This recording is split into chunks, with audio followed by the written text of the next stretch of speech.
All right, welcome to another Tarvent webinar, going over the latest blog and company updates and questions that you guys have had, and see if we can help you get more success out of Tarvent. So, welcome to the webinar, Derek. How's it going?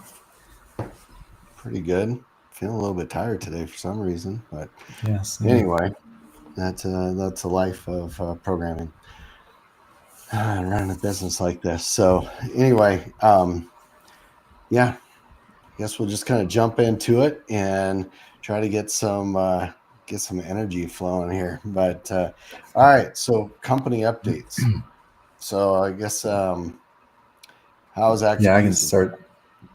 Yeah, so Active Piece is going well. So I got in touch with their development team, and there was a few minor changes they need us to make with our integration, but those have already been made and submitted to them. So we're hoping that either today or tomorrow they'll get that approved and get that integration pushed.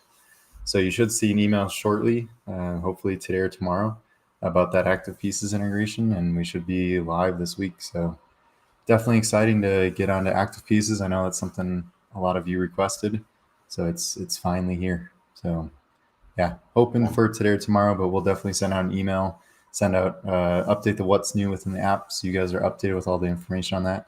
But yeah, it'll be here soon. Yeah, send out an email and that all that good stuff. Let you guys know. So hopefully, hopefully soon. But anyway, then the other thing, performance upgrades. It just seems like it's a constant, but it is.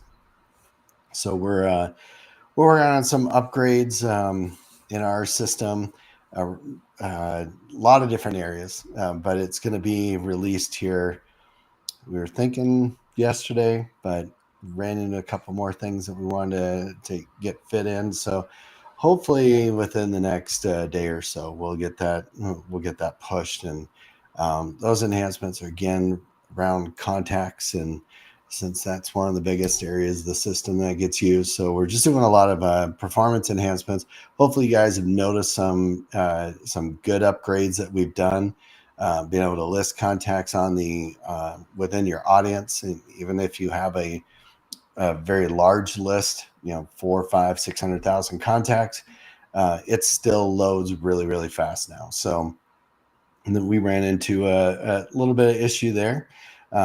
Just we're doing it one way, doing it a different way now, and so yeah, we're just continually making these upgrades to the system. The other thing with these upgrades that we're doing is just making things a lot more consistent. So if you're the rules that apply to adding a tag or a group or anything to a contact or updating a contact, just those rules, no matter where you're updating a contact or doing those different things from, they're all going to work exactly the same. So we haven't had anybody report any issues with it, but from the backside, we just kind of know certain things work a little bit different ways, so we're kind of standardizing that stuff. So again, we're providing way more information than most companies provide, but that's just kind of how we roll. So we like transparency. We like to be 100% honest with what we're doing, and keep you in the know.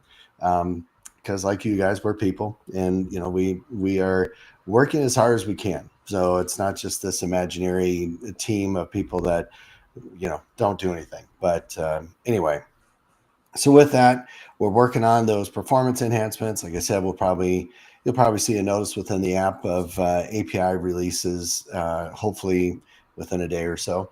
And CRM integration, we're still moving forward there, making progress. So we're continuing on that path. And then the other thing is with the AI stuff. So we've got one cool new feature coming out fairly soon. Not exactly sure when yet. We have a lot of the engine work done. Now we're just kind of working on some of the design and integration parts. But yeah, so we're going to have something around subject lines. So to kind of help you out. So if your open rates are a little bit lower and you want to improve those, we're going to have some AI capabilities that they're going to help you with that. So it's not a huge one. We understand that, but it's the start of many, many more AI type features that we're going to be building into the system. So, yeah, so we're working on all that stuff. So, Yep. Hence a little bit of tiredness that I guess you could see is just a lot of hours. So, but we're trying to make it happen and push things as fast as we possibly can. And then once we get this first, kind of built-in CRM with, or built-in CRM integration, should say. So once we get that first one built, you'll start seeing a lot more of those CRM integrations happening. So it's coming. So we're working on that one. But Yeah. anything I Yeah. missed? No, I think that's it. I just wanted to touch on the AI stuff. We're doing a bunch of research on that to see how we can make just areas in our tool easier with AI. So yeah, like Jason said, the subject line is something we're going to touch on first, but we'll expand into the email content generation and just other areas of generating content within our tool. So it's exciting stuff. It's new to us. Well, sort of. We've known about AI stuff for a long time, but it's new to us in the sense that we're integrating with our system now. So Yeah, I was it's gonna going to be say very nice. AI is definitely not new. I've been working on Yeah, AI since the '90s out in the Bay Area. So, yeah, it's not a new thing, but it is new to Tarvent. So, yeah, yeah, working on that and getting that integrated. It was just, I being from the Bay Area, especially when I started my career, you start to see all the little bells and whistles and things that don't really make much of a difference, but they work well for investors. But we don't have investors, so we're working on things that are going to make a difference to you, not just the gee whiz stuff. So we can say we have something. So um, it's one of those things like the predictive sending. We don't have the feature in there yet. We already have the code for it. We need to put it in and do that.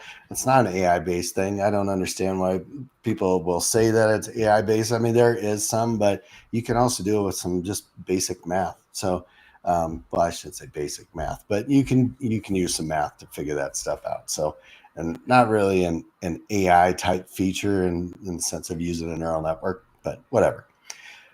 So with that, so we've got some cool things coming up.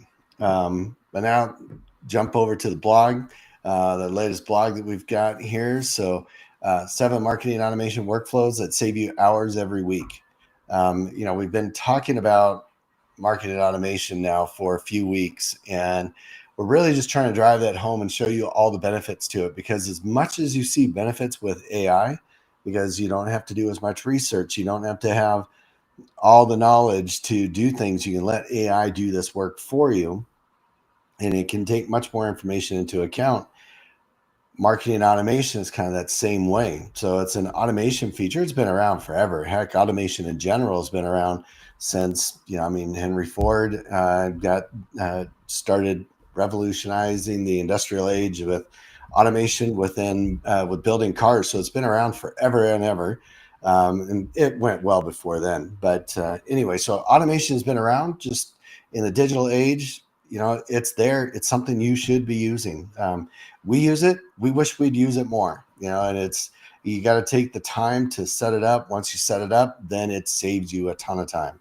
So with that, so Derek published that article. Derek typically publishes all the articles on there. It's one of the joyous things that he gets to do every week. But anyway, so with that, so the 7 automation workflows. So I guess I'll list out what those 7 are, and then we can kind of talk about those. And Derek, I don't know if you've got that pulled up, and maybe we can show kind of how you would do that in Tarvin or what we yeah. have built. But so Hmm. there's like the welcome, so when somebody signs up for either they buy a product from you or they sign up for your service, you're going to have a series of welcome emails that would introduce them to your full service offering or full product offering.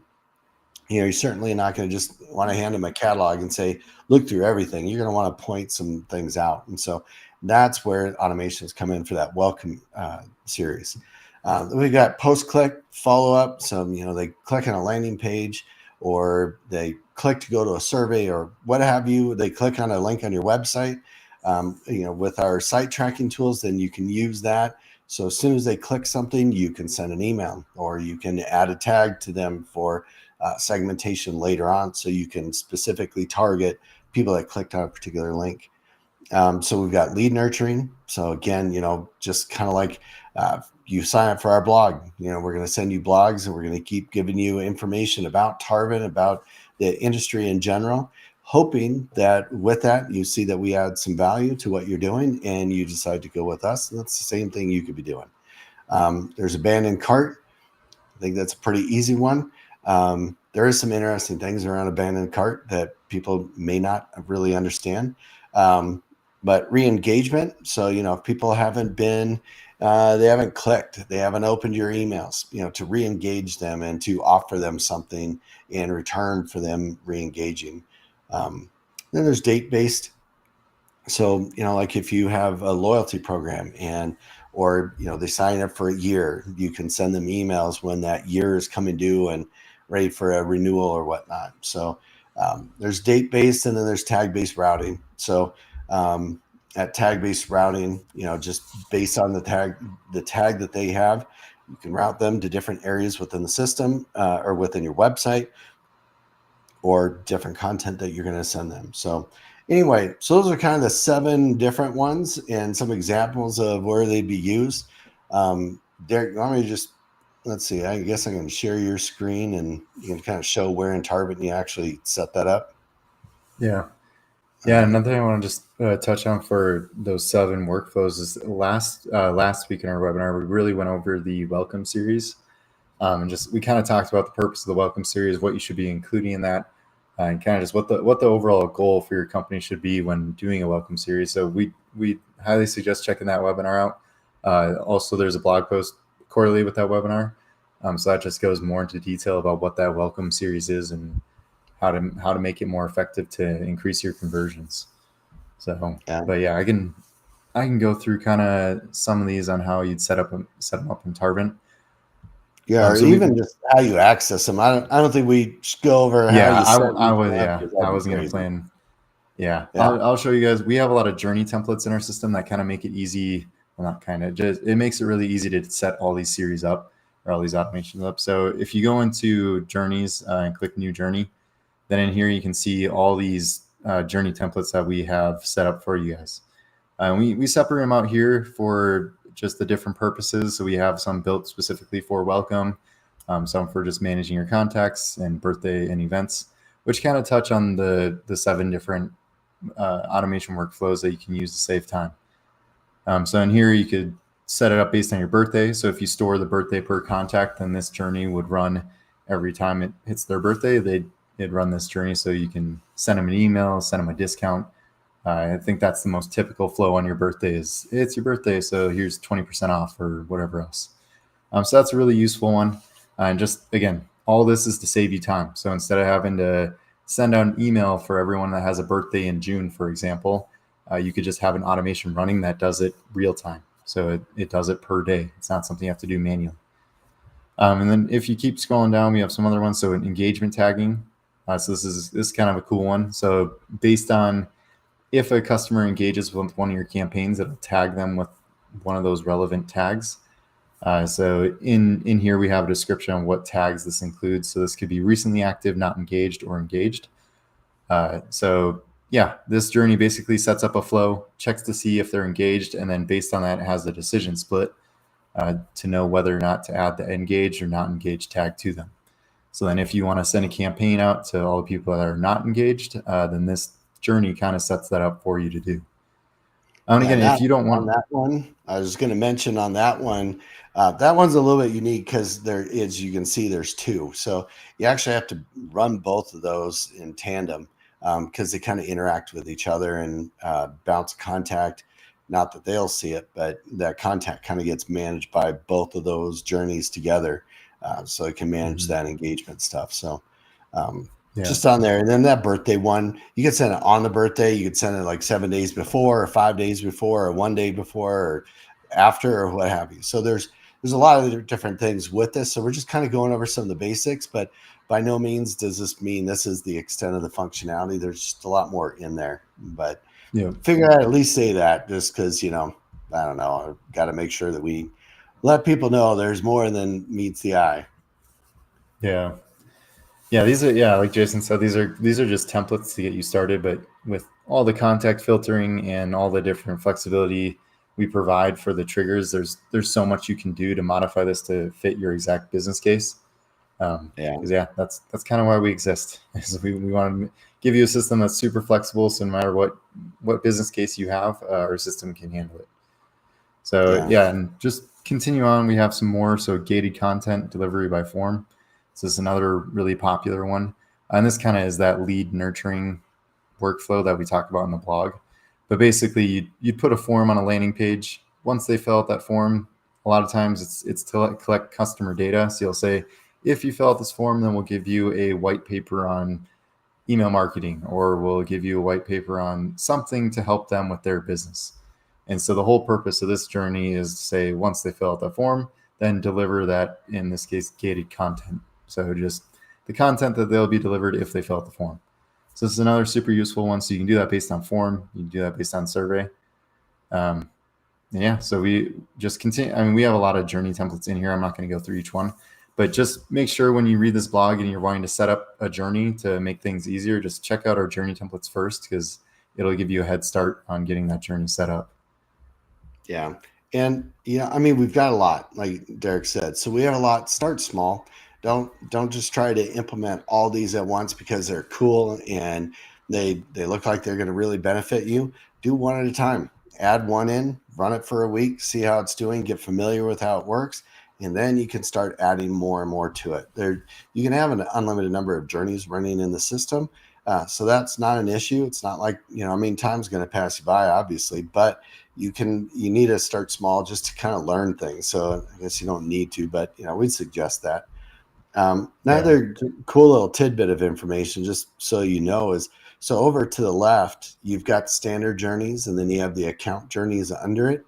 Um, so the cool thing about how this works on that side is that when you create a journey, you can add tags.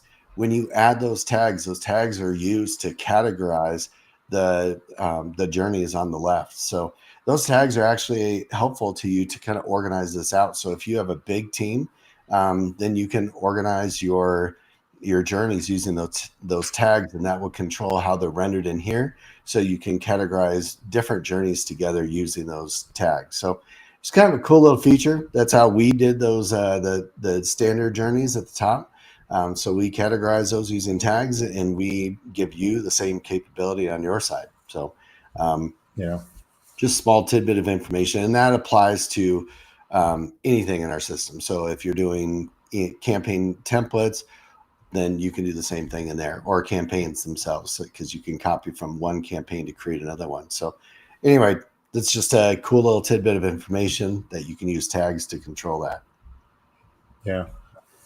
Yeah, it's definitely useful. And like Jason said, it's something we tried really hard to do throughout the system, is just to make everything consistent, whether it be the editor or even creating a new item. So yeah, you'll see the same layout in every different item. There might be some more options here. If you're here, we only have standard journeys, but in campaigns, we have different sections for campaigns, but you'll Yeah. always see the account at the bottom. So that'll always be the last section anytime you create something new. So yeah, but Yeah. yeah, just continue on with the blog. I guess the only thing I want to mention is just, yeah, like Jason said, start small. That's something that I've seen come up a lot in support, and I wish I could prevent it before it happens, because people end up spending a lot of time doing something that they end up having to backtrack and redo it because something wasn't understood. So just always start small, start with a very basic journey, get that working, and then just expand from there. Because the last thing you want is to set up 10 journeys and then figure out there's something wrong that you did, and then you have to go back to all those 10 journeys to fix whatever is wrong. So just always make sure to start small, test it all the way through, make sure it's working, test your different scenarios, and then if you have any, reach out to us. But yeah, start small and grow from there, and then just all these automations can save you a ton of time. I mean, even just the post-click follow-up or a lead nurture journey. I mean, just the lead nurture journey is huge. If you have a form on a page and it automatically sends them an email, then you don't have to spend time to say, oh, let me get all the people that submitted this form in the past week and send them a campaign. Instead, it happens as it happens. So you don't have to it's a little bit of initial investment of time to set it up, but after that, it saves you an abundance of time. So really look at what you can automate in your system. Look to see if there's any ways you can put that into a journey, and then start testing and do that, because at the end of the day, time is money, and we're here to help you guys save time. So yeah, that's what journeys are all built to do. Yeah, so I mean that's kind of the basis of the blog. I mean, it just kind of reiterates the same thing over and over, that it saves time. And we're trying to give you a bunch of examples. So hopefully some of those examples click with your needs or align with your needs. And so that's kind of the goal of the different blogs, because I realize that a lot of times it's just we keep saying the same thing, that saves time. But until you find something that clicks with you, you may not do it. So we're trying to bring up several different things to see. But like Derek said, you can just always go in here and see all the different types of journeys that we've got set up. And I mean, sky's the limit. We have several in here, but we've got people creating some very, very extensive journeys that have 50, 60, 70 steps to them. I wouldn't want to test that myself. That seems like that'd be rather stressful, but to each their own. The cool thing with journeys is if you don't want to have one with that many in there, if it feels overwhelming, you could always start somebody in one journey and then jump them into another journey when that one's done. So that way you can keep your journeys a little shorter. So there's a lot of different things you could do within Tarvent to make automations or journeys work for you. So anyway, so anything to add, Derek? Otherwise we can jump over to the Q&A and see if we can Yeah, I get think the only thing just with those journeys of 50 or more steps, I mean, personally, that'd be a nightmare to me to manage. I feel like if you have anything over like 15 to 20 steps in your journey, that's probably a good indication that you should start separating them out, just because it's a whole lot easier to manage. It's less of a headache if you have this massive like map of journey steps. If you can just separate them out into separate journeys, and it just makes your life a lot easier. So Yep. Some people like doing it all in one, though. So I guess more power to you. Yeah. I mean, you may end up with less hair than me, but we'll see. So, all right. So questions. So the first question actually comes up related to journeys. So do I need to add an exit a journey action at the end of a camp? Oh gosh, let me try this again. Do I need to add an exit a journey action to exit a contact from a journey? I don't know why that was so difficult for me to read, but so short answer is no. So we used to have it. I think it just said complete or end. I think at the end, but we've changed it. So now hopefully it's a little more obvious. But questions still come up, and so we want to just make sure we hit on that. So we already terminate the journey at the end. So we've got that finished flag there, so it automatically ends. If there's no more steps, then they've completed the journey when it gets to the end. That exit a journey, all that does is you can exit them if they reach a certain part of the journey. So that's really all that's for. So if you want them to exit at a certain point, not at the end, but a condition happens and you say, well, if this condition happens, then exit the journey. So you could do that either with an exit trigger, which isn't as visual. You can see those in the top, towards the top right. So you can have an exit trigger that just listens for the event whenever, or you can have end a journey, and that end a journey or exit a journey, that just exits the contact from the journey at that specific point within the journey process. So that's what that's for. And you usually will have that work in tandem. So you'll exit one journey and then enter them into another journey, or you may just want to prematurely exit. Well, not prematurely, but you're going to have them exit from the journey because certain conditions are true. And so you want them to go ahead and exit that. So that's the difference. But if you just have a normal flow, you want them to get to the end and then they're done, you don't have to put an exit journey action in there. Yeah, and another common use case for that exit journey is just if you're in one journey, you want to exit a contact from another journey, then this action is also very useful, because that's come up in support a couple times of people want to they want to exit a contact from a different journey in another journey. So that this is another way you can do that, just with Yeah, that that's exit true. a journey action. Yeah. So next question. So I set up a journey, but the run button is disabled. Why is that? That's something we just Yeah, we try to work on that one, but yeah, there's yeah, I'll let you show that. yeah. So it's actually in this journey I've already pulled up. But yeah, so in here we have a wrench icon. So if a I'll show you the difference. So if you have a step that's fully configured, it'll just look like the step icon. So in this case, we have a send optimized email. This is fully configured, so there's no wrench icon up here. But if you have a step that's not fully configured, like this decision split, because it's missing conditions on each path, or the send email node, you'll see this little wrench icon up here, which indicates that there's something missing. So you can't start your journey because one of the nodes is just, or one of the steps isn't configured all the way. And so 90% of the time when people reach out with this issue in support, it's because the from and subject information is missing within their email. So if I click this email, go into edit email, then you'll see it's missing the from and subject information, which is indicated by this red button here, or red dot. So if I click this, fill this out, I'll just do this for the sake of showing. So it was missing the subject line in this case. So if I save this, then you'll see that warning goes away. And then if I go back into the journey, then you'll see that node is now configured. That little wrench icon went away. So if your run button is showing that it's disabled, it's most likely because there's just a node that's not configured. The other reason it could be is that you don't have a trigger. So if you start from a blank journey, then there won't be a trigger by default. So if you're missing a trigger, then we just don't allow you to start the journey. So that could be another reason, or you have a trigger, but you don't have any actions. So at a minimum, you have to have at least one trigger and at least one action. And then they all need to be configured. So if any of those things are missing, then that's why the run button's disabled. But I'd say 90% of the time, it's because the from and subject information is missing on send email step. So, yeah. All right. It's a good one to know. So, all right. So the next one, how can I associate a survey question with a data field? So there's two things on survey. One is that question that comes up. So I don't know, Derek, if you want to jump over to a survey in here, I don't know if you've got one in there or not, but the other question or the other thing that comes up, kind of like what we were talking about with testing journeys, make sure you test a journey first before you just start implementing a ton. Same thing with survey, because some things we find is that people decide they want to use a survey and they're trying to use it as a opt-in page.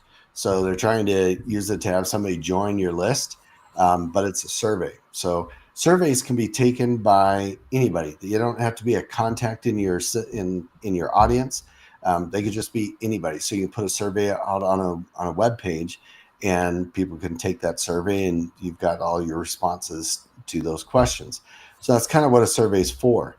You can also tie those answers right to a contact's profile. So when a known contact answers the question, you could save it to their profile. So that way you don't, like some of our competitors, you have to export the survey and then you have to import it into into your audience, so you can get those data fields updated. So our system, we map it over.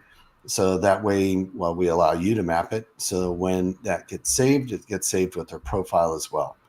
So, but it doesn't allow opt-in. So if you want people to join your list and you want to use a survey for that, don't do it. Instead, use an opt-in form within your audience. You can create as many opt-in forms as you want.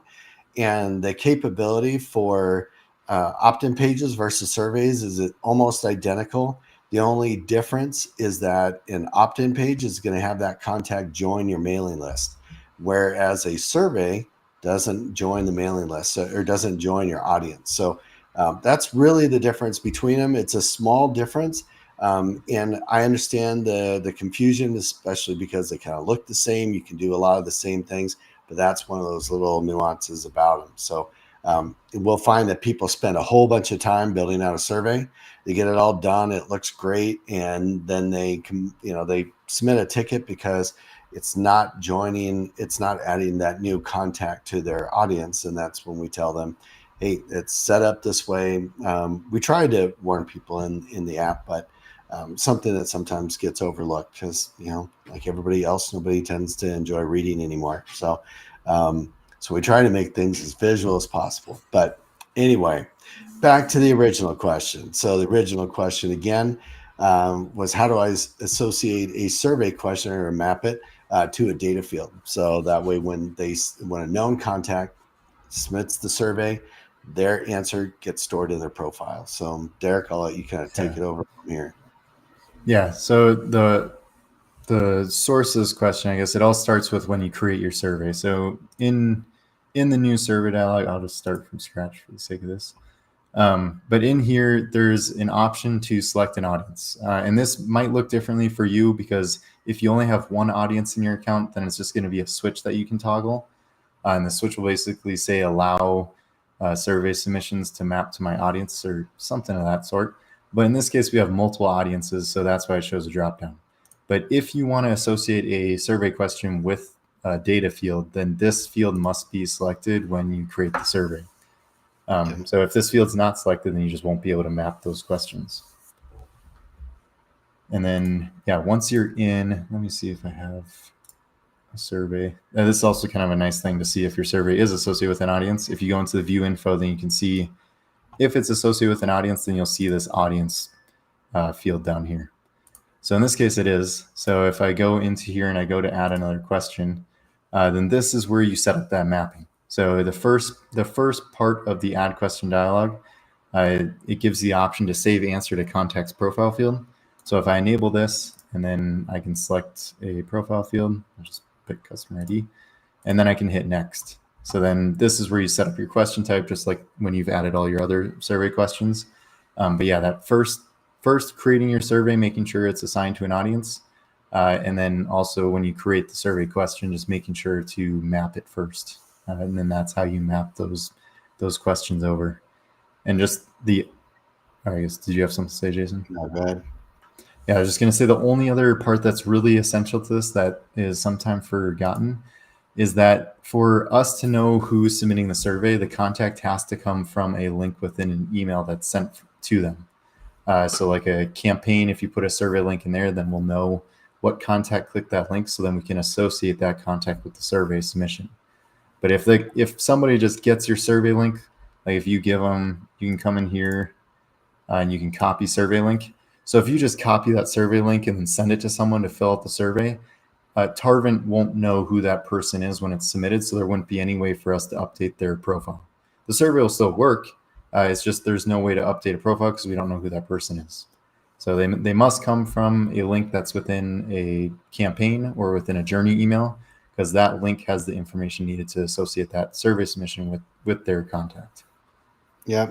Last little thing I was going to mention is that when you map it to a data field, that data field has a data type. So it could be text, it could be a number, it could be a date, what have you. So when you map it to a data field, then we're only going to show the question types that support that data type.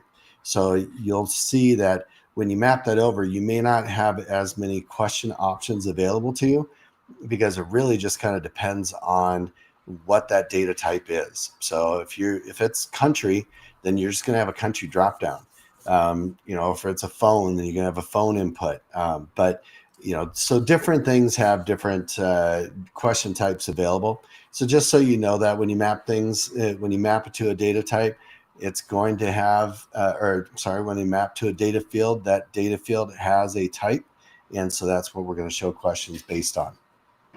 So just figure I'd throw that in there because I know some people are going to be looking for a particular question type and all of a sudden it's not there. So anyway, all right. So next question. This actually just came up this weekend. So I sent out an email with the wrong image. Is there a way I can override it? So in our case, it wasn't actually an image. It was I think it was a PDF is what they were linking to. They linked to a PDF. Unfortunately, they linked to the wrong one. And so they're asking, how can I fix that? Because the campaign is already sent. So in our system, there's a really easy way to do it. So Derek, you can probably just head over to library, but or I guess, within here, you can do it in the image manager. So we'll show you on an image, but kind of the same thing. So when you upload an image, it goes into our, we have a technical name for it, but it goes onto our website. We'll say, so it goes there and it's publicly available, and it has a URL for that. If you need to override that, so if you overwrite it, then all emails that have been sent out previously, they're going to have that same link to that URL. So when you overwrite it, everybody's going to get that new image. So it's not just for new things that go out. It's for all past stuff that's gone out as well. But when you go in where Derek's got his mouse, you can turn on override, which I think it's on by default. And then when you upload a file with the same name as a file that you put in the system, and it's based on your name, not on the URL. So if you put in a file with the exact same name and turn on an override, then our system's going to save that to our server, and it's going to override your old file. Now, the only caveat to that is that new version of it, because of our caching system and optimization, all sorts of stuff going on, it could take up to 24 hours, depending on where in the cycle of that 24-hour period you upload the overwritten version. So it could take up to 24 hours for that new version to show. But at least it's in there. So then once that period is over, everybody will start seeing that new image. So you don't have to resend the campaign. Unfortunately, they'll still have to wait for a limited period of time before they'll see the new image. But that's how you could handle that. So hopefully that makes sense. On that caching part of it too, if a person has never seen the image before, then it doesn't matter when you upload the new image, they'll see the new one right away. It's just if you have already loaded the image before, or if you've seen it on your machine, then due to caching, then it could take up to 24 hours to refresh. But if they've never opened the email and you overwrite that file, then when they go to open the email, then they will see the new image. It's just for people that have already opened the email. Yeah. So, all right. Next question. Why can't send a campaign using Gmail email address as the from email? Great question. So the reason you can't is because when we send out an email, there's all sorts of email authentication that's going on. There's DKIM, DMARC, and SPF are the three main email authentication protocols. So that is all controlled by settings within your DNS for your domain, for your from domain. So if your from domain is gmail.com, well, you're not going to have access unless you're one of the technical folks at Gmail. So unless you're one of the very, very small percentage of people on earth that have access to that, you're not going to be able to put in that information. And so because of that, we're not going to be able to verify gmail.com because it won't have all the settings that you need in there. So as a result, we don't let you send out through gmail.com or Yahoo or Hotmail. Any domain that you don't have access to the DNS for, you're not going to be able to send out an email using that as a from domain, just because you need to set that up. So the email authentication is set up so you get the best deliverability possible. Back in the 90s and early 2000s, people used to do that all the time. But ISPs have gotten a lot more strict, and that's where the email authentication protocols came in. So now you can't do that anymore. So it's been a long, long time since that was even possible. But and there are still systems that will let you do it, and you just will get horrible deliverability because it's sending from a server that's not authorized by that domain to send email on behalf of that domain. So anyway, so that's the answer to that one. Hopefully that makes sense. It's kind of technical, and I apologize for that, but there's just no way around it. It's just one of those things that you kind of have to know. But I didn't get into all the super techie details, so hopefully that makes sense to you. So the next one, do you have anything to add to that, Derek? No, I think that kind of sums it up. Just it'll cause a lot of spam and deliverability issues if you were to do that. Yeah, because and we may not Gmail like just you doesn't. much. Yeah, because you can think, if you think about it, it's just like if we were to send an email out marketing our product using a Gmail domain, Gmail's probably not going to be too happy about us using them to send that email out. Nope. So that's kind of just the other way to think about it. But yeah, it'll definitely cause a lot of delivery issues if you were to try to do that. Yeah. So, all right. So how can I start a journey with a specific tag, or when a specific tag is added to a contact? So as soon as you add a specific tag to a contact, you want them to join the journey so they can start getting emails, or you can wait a certain period of time, whatever it is your business process is. How do you do that? So Derek, will you take that Yeah. over? Yeah, so this in journey, you'll go to, I'll just close this quick. So you'll go into your journey, click this big plus button to add a new trigger. And then in here, you'll select the contact event. And here, if you hover over this, we kind of show you all the different events that this trigger allows. So yeah, you select the contact event, hit next. And then in this case, you'd pick tags added. So that would be the event that you're listening to. And then if you want to listen to a specific tag, this is optional. If you leave it without a tag specified in here, then anytime a tag is added to any contact, then it will trigger that contact to be entered into this journey. But if you want to listen to a specific tag, then after selecting this contact event, you'll go into this tags area and then select the tag that you want to listen to. So in this case, any tag or any contact that has the contractor tag added to it would then be entered into this journey. And then you can even go more in depth with contact criteria to filter those contacts even more. But yeah, for the basics of the question, this is how you'd set it up. Pick contact event trigger, tags added event, and then pick what tag you want to have trigger that journey. Yep, you can keep adding filtering to this, but yeah, that's kind of the basics. As you learn with Tarvent, there's always a lot more that you can do than what you think. You just have to kind of look around and explore. We just didn't want to put every option in front of you because it gets overwhelming. Kind of a little bit of a cough this morning. All right, so next question here. Why am I required to set up an authenticator app when logging in? That's a good question. We've had that several times. Derek, you want to, you deal with a lot of people that ask that question. You want to take that one on? Yeah. So we decided to do this simply just due to security reasons. So when we were starting to build our app and setting up security for logging into the app, we did a fair amount of research on what the best flow would be for signing up and signing in. And based on all the security breaches and data breaches and just in privacy, and honestly, it's because the data that is stored in Tarvent is considered PII, which is highly sensitive data, just personal, forget what PII stands for now, but it's Personal just highly identifiable sensitive. information. There we go. So personal identifiable information. So Causes anyways, Derek's it's, face to get red. yeah. Yeah. So and that's just highly sensitive information. So we just want to make sure all that data is protected. And it's honestly for your safety and for our safety as well.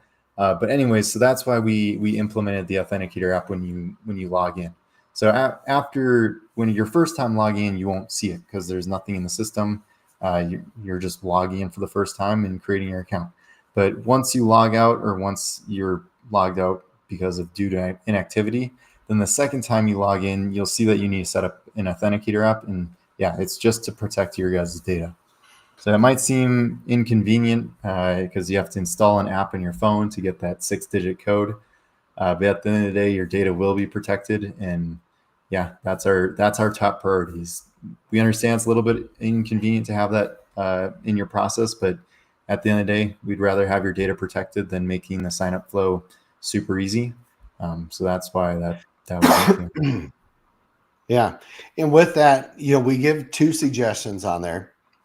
So you use Microsoft Authenticator, or you can use Google Authenticator, but you can actually use any. So there's a ton of different authenticator apps out there. We've heard some people that take a little more extreme view. They don't want to use any big company authenticator because they feel like everybody's watching them. That's fine. You can use whatever authenticator app you want to use. They all follow kind of the same standard protocol. They have to. That's kind of how it works. So you can use any authenticator app that you're comfortable with using. And with that, once you set it up, it's not like you're going to have to use that every single time you log in. We have a lot of things behind the scenes that's looking at your login and how you're accessing the system. So it's only going to ask you for that 6-digit code if it finds something weird, So one of the more obvious ones is if you're logging in from a machine that you haven't logged in before. So things like that, it's going to ask you to use the authenticator. But anyway, main thing to know is that you can use whatever authenticator app you want. We do know that it's an inconvenience. It's part of security. Security is going to be a little bit inconvenient, but it's the point of it is that it's inconvenient, but it's way more inconvenient for a hacker trying to access the system. So we have some things in the future that we're going to do to make that process a little bit easier. But for now, that's how it's set up and that's how it works. And authenticator app, you can think of it as 2FA is the other acronym that gets used, two-form authentication. So that's another way to look at it. But anyway, last question, and then we'll get this one under an hour. So last question is how are contacts marked as undeliverable? It's a pain in the butt. No, I'm kidding. So how it works behind the scenes, there's a lot that goes on, but how it works, it's really, really simple. So we have hard bounce. The main two categories of bounces in the system.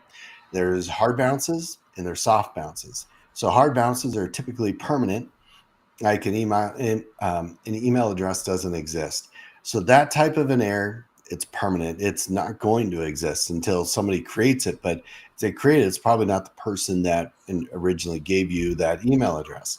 So hard bounces are permanent. So as soon as we receive one hard bounce for that contact, then we're going to flag them as undeliverable. It helps clean up your system or your audience, reduces bounces, increases deliverability, and reduces your cost. So there's a lot of benefits to having it marked as undeliverable because we don't charge for undeliverable contacts. So it gets marked as undeliverable if it gets one hard bounce. Now, soft bounces are a little bit different. Soft bounces are temporary. Like an example of a soft bounce is like a mailbox is full. So that's temporary until they delete a bunch of emails out of their mailbox. It's going to be full. So how our system works is that Derek's got it pulled up here at the top right. You could set a threshold. So we default it. If you want it to be more strict, then you can change that number. But default is 3. And what that means is when you get 3 consecutive soft bounces in a row, then we'll mark that person as undeliverable. Now, if you get 2 soft bounces and the third email is delivered, and then the 4th email bounces, they won't get marked as undeliverable because they have to be consecutive.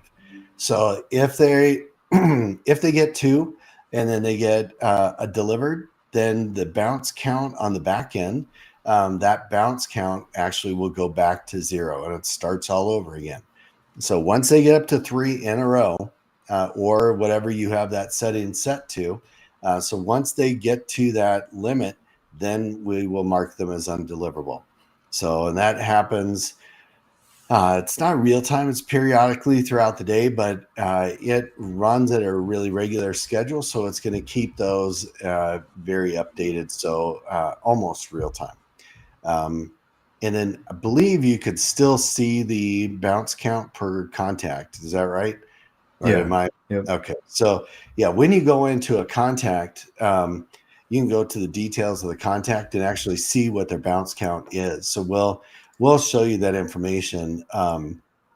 It's more of a gee whiz thing, but we do have that information in there, and we actually let you manually reset it.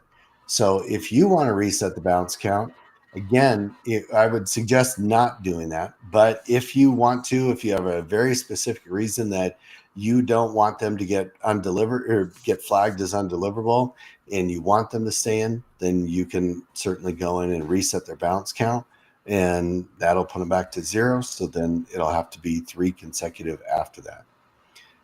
So Yeah. I think that kind of nails that one. Did I miss anything?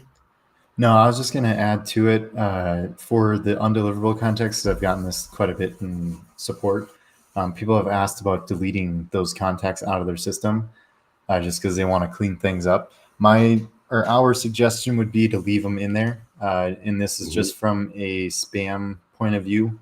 Because if you have contacts that are marked as undeliverable, and then you delete them, and then you do a re-import with a bunch of people that are bad email addresses, then that could affect your deliverability. So we suggest leaving those undeliverable contacts in there so that all future imports will automatically exclude those people from being sent to. But yeah, I just wanted to add that in because that's something that's come up in support with undeliverable contacts. Yeah, I definitely empathize with that because I'm the same way. I want to keep things super clean. Yep. Derek is as well. So I know we're both like that. That we'd rather see it at zero and just like forget those people.